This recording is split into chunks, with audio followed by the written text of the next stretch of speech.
Nous sommes au Salon des Entrepreneurs 2018 et j'accueille deux personnes sur ce plateau. Thibault Langsat, bonjour. Bonjour.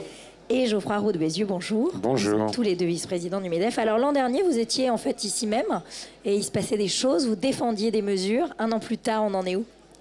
Alors, l'année dernière, c'était la campagne présidentielle. L'ensemble des candidats sont venus au Salon des entrepreneurs, tous les candidats. Et nous avions, avec beaucoup d'associations et d'organisations professionnelles, essayé de porter 9 propositions pour renforcer et encourager la dynamique entrepreneuriale.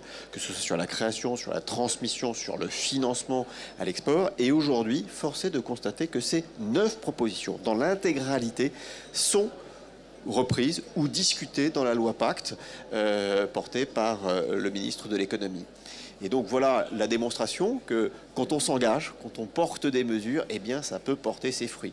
Donc aujourd'hui, ces mesures sont pour le moment en discussion. Il va falloir que l'on soit attentif pour qu'elles soient gravées, soit dans un processus législatif, soit mis en dynamique par le gouvernement et la communauté entrepreneuriale.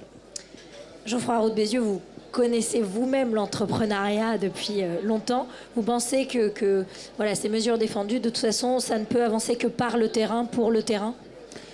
Alors d'abord, on est dans un contexte où il y a une dynamique extraordinaire en France. Depuis maintenant 20 ans, chaque année, le nombre de gens qui veulent créer leur entreprise, le nombre de gens qui la créent et la pérennité de ces entreprises explose. Je discutais avec l'organisateur du salon, on est à plus 15% de visiteurs. Donc il y a un mouvement. Et c'est d'abord de là que ça part. Alors après, le législateur, il doit encourager, il doit faciliter, il doit simplifier. Créer son entreprise aujourd'hui en France, c'est devenu beaucoup plus facile que ça l'était il y a 20 ans. La développer, ça reste encore compliqué. C'est ça le thème, c'est vraiment ça aussi. C'est sûr que quand on grandit, j'allais dire, si je prenais une expression un peu vulgaire, les ennuis arrivent en escadrille. Quand je dis les ennuis, ça pourrait être même un peu plus trivial que ça. Bon. Mais ce qui est important, c'est qu'il y ait des jeunes Français, des moins jeunes, des jeunes Françaises et des moins jeunes qui veulent créer leur entreprise et que ce mouvement s'amplifie de semaine en semaine, de mois en mois, d'année en année. Avec en plus, évidemment, un déterminant qui est le fait que la technologie est là.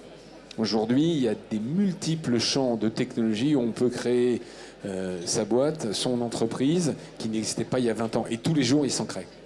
Alors vous êtes à nouveau sur ce Salon des Entrepreneurs 2018. Qu'est-ce que vous êtes venu y chercher et y partager ?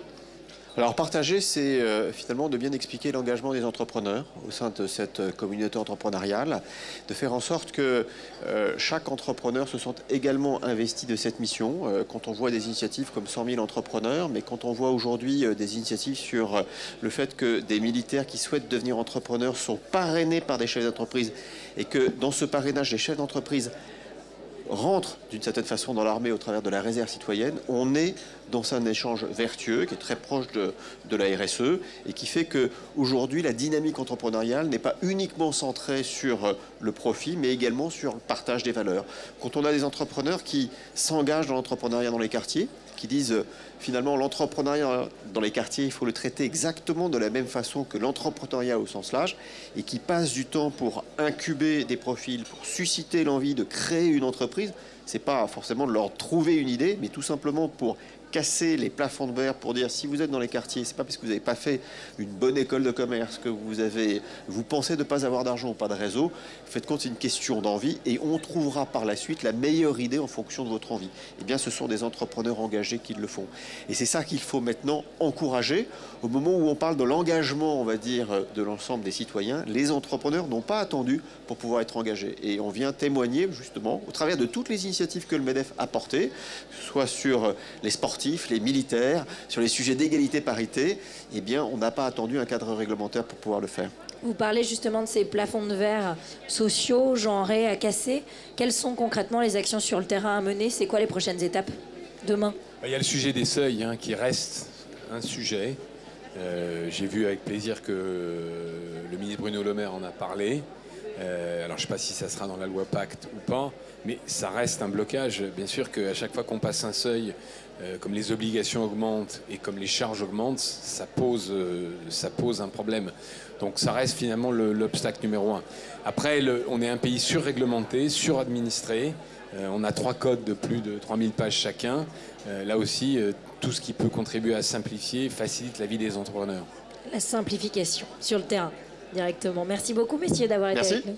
Merci. Bon.